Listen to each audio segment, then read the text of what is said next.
ಆತ್ಮೀಯ H16 news ಅರ್ಥಾತ್ ಹೇ ಸೀತಾರಾಮಗೆ ಸ್ವಾಗತ. ನಾನು ನಿಮ್ಮ MI ಅಥವಾ ಮಲ್ಲಪ್ಪ ಜೋತಾವಾರ್. ಆದ್ಮೇಲೆ ಈಗ ತಾವು ದಿನ ಸುದ್ದಿಗಳನ್ನು ಅದರ ಜೊತೆಗೆ ವಿಶೇಷತೆಗಳನ್ನ ನೋಡ್ತಾ ಹೋಗಿ ವಿಶೇಷ ಈ ಮೊದಲನೇ ಸುದ್ದಿಯನ್ನು ನೋಡಿ.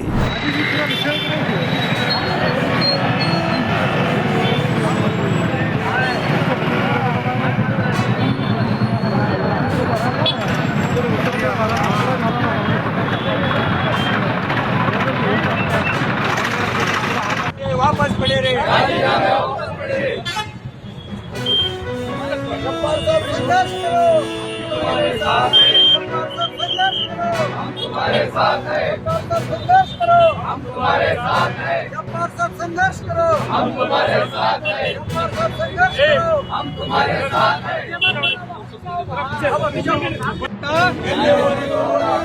ಎಲ್ಲಿವರೆಗೂ ಹೋರಾಟ, ಎಲ್ಲಿವರೆಗೂ ಹೋರಾಟ.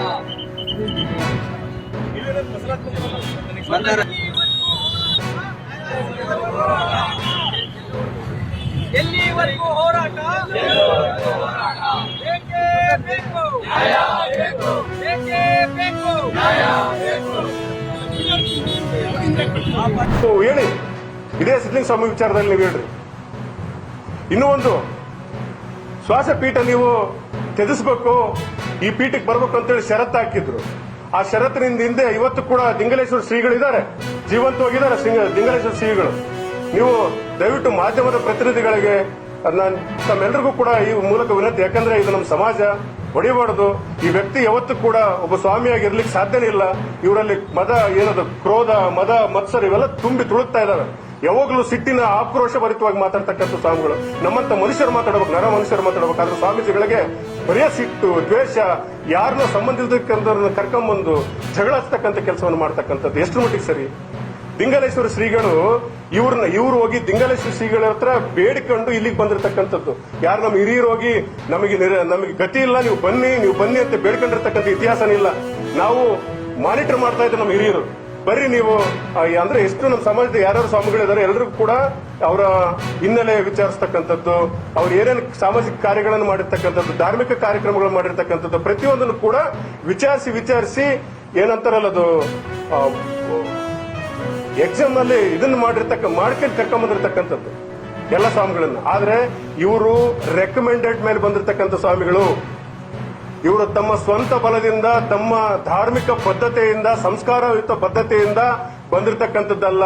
2018ರಿಂದ ಪೂರ್ವದಲ್ಲಿ ಇವ್ರನ್ನ ವಿಚಾರಿಸಿ ನೀವು ನೋಡಿ. ಅವ್ರು ಇಡೀ ಇದನ್ನೇ ಅವರ ಒಂದು ಇದರಲ್ಲಿದೆ, ಸೋಷಿಯಲ್ ಮೀಡಿಯಾದಲ್ಲಿ ಸಿಗುತ್ತೆ ಅವರು ಏನೇನು ಮಾಡಿದ್ದಾರೆ ಏನಿಲ್ಲ ಅಂತೇಳಿ. ಎಲ್ಲಿ ಧಾರ್ಮಿಕ ಕಾರ್ಯಕ್ರಮಗಳೇನು ಮಾಡಿದ್ರು? ಯೋಗ ಮಾಡ್ಕೊಂಡಿರ್ತಕ್ಕಂಥ ಒಬ್ಬ ಸ್ವಾಮೀಜಿಗಳನ್ನ ನೇರವಾಗಿ ಒಂದು ದೊಡ್ಡ ಮಟ್ಟದ ತಗೊಂಬಂದು ಕೂಡಿಸಿದ್ರಂದ್ರೆ ಅದಕ್ಕೆ ದಿಂಗಲೇಶ್ವರ ಶ್ರೀಗಳ ಕೃಪಾ ಕಟಾಕ್ಷ. ಅವ್ರು ಹೇಳಿದ್ರು, ಇಲ್ಲ ವಚನಾನಂದ ಸ್ವಾಮಿಗಳು ತುಂಬಾ ಪ್ರಬುದ್ಧತೆ ಇರ್ತಕ್ಕಂಥವ್ರು, 10 ದೇಶಗಳನ್ನು ಸುತ್ತಿರ್ತಕ್ಕಂಥವ್ರು, ಇವರಲ್ಲಿ ಜ್ಞಾನ ಭಂಡಾರ ಇದೆ, ಇವ್ರನ್ನ ನೀವು ತಗೊಂಡ್ಬಂದಿದ್ದಾಯ್ತು ಅಂತಂದ್ರೆ ಈ ಸಮಾಜ ಇನ್ನೂ ಉತ್ಕೃಷ್ಟವಾಗಿ ಬೆಳಿತೈತಿ ಇರ್ತೀವಿ ನಾವು. ಮತ್ತೆ ನಮ್ಮ ಹಿರಿಯರು ದಿಂಗಲೇಶ್ವರ ಶ್ರೀಗಳು ಅಂತಂದ್ರೆ ಅವ್ರು ಬಹಳ ದೊಡ್ಡವರು. ಸುಮಾರು ಒಂದು ಇಡೀ ರಾಜ್ಯದಲ್ಲಿ ಎಲ್ಲಾ ಮಠಗಳನ್ನು ಕೂಡಿಸ್ತಕ್ಕಂಥ ಶಕ್ತಿ ಅವರಲ್ಲಿದೆ. ಯಾವತ್ತೂ ಕೂಡ ನಮ್ಮ ಇದು ವೀರಶೈವ ಲಿಂಗಾಯತ ಧಾರ್ಮಿಕ ಇದಕ್ಕೆ ಧಕ್ಕೆ ತರತಕ್ಕಂಥ ಕೆಲಸ ಅವ್ರು ಮಾಡಲ್ಲ. ಹಂಗಾಗಿ ಅಂತೇಳಿ ಅವ್ರ ಮಾತನ್ನ ನಮ್ಮ ಹಿರಿಯರು ಒಪ್ಕೊಂಡು ಅವ್ರ ಮುಖಾಂತರ ಇವರು ಅವ್ರ ಹತ್ರ ಲಾಬಿ ಮಾಡ್ಕೊಂಡು ಬಂದಿರ್ತಕ್ಕಂಥ ಸ್ವಾಮಿಗಳು, ಉಚ್ಚಾಟಿತ ಸ್ವಾಮಿಗಳು ಇವರು. ಇವರಲ್ಲಿ ಅಷ್ಟೊಂದು ಪಕ್ವತೆ ಇದ್ದಿದ್ರೆ, ಇವರಲ್ಲಿ ಸಂಸ್ಕಾರ ಇದ್ದಿದ್ರೆ ಇವತ್ತು ಈ ಸ್ಥಿತಿ ಬರ್ತಾ ಇರಲಿಲ್ಲ. ಇವತ್ತು ನಮ್ಮ ಹಿರಿಯರು, ನಮ್ಮ ಸಹೋದರರು ಬಹಳ ಜನ ಇವತ್ತು ಆಕ್ರೋಶ ಭರಿತವಾಗಿ ನಮ್ಮ ಟ್ರಸ್ಟಿನ ಬಗ್ಗೆ ಮಾತಾಡ್ತಿರಲ್ಲ. ಸ್ವಾಮಿ, ನಿಮ್ದೇನ್ ಸಾಧನೆ? ನೀವೊಂದಿಂತ ಮಠ ಕಟ್ಟಿ ಈ ಮಠದಲ್ಲಿ ಬೆಳೆಸಿ ಇಂಥ ತಗೊಂಬಂದು ಕೂಡಿಸಿದ್ರೆ ಗೊತ್ತಾಗಿತ್ತು ನಿಮ್ಮ ಹಣೆಬರ ಏನು ಅಂತೇಳಿ.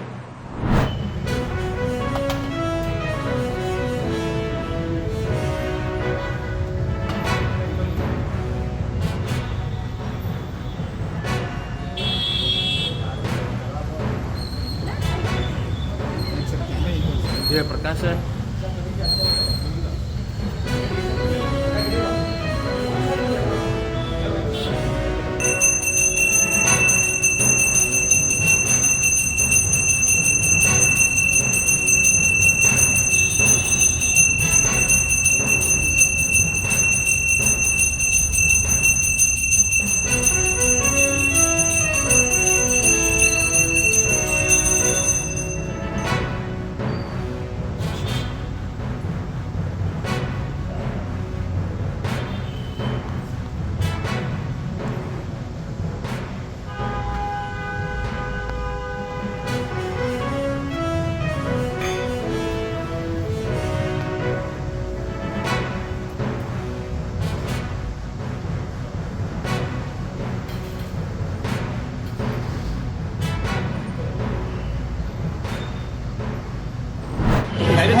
रोड फर्स्ट ही गए थे ऊपर ही गए थे सेंटर में सिर्फ पैसे ही थे कि बस साइड वगैरह थे नहीं, बस पैसे थे रोड पे गिरे थे कि बैग में थे कि एक उसके साथ में बैग भी थी, बैग से बाहर आके पैसे थे फिर कितने अमाउंट थे 3.5 लाख 500 के नोट हाँ 500 के नोट थे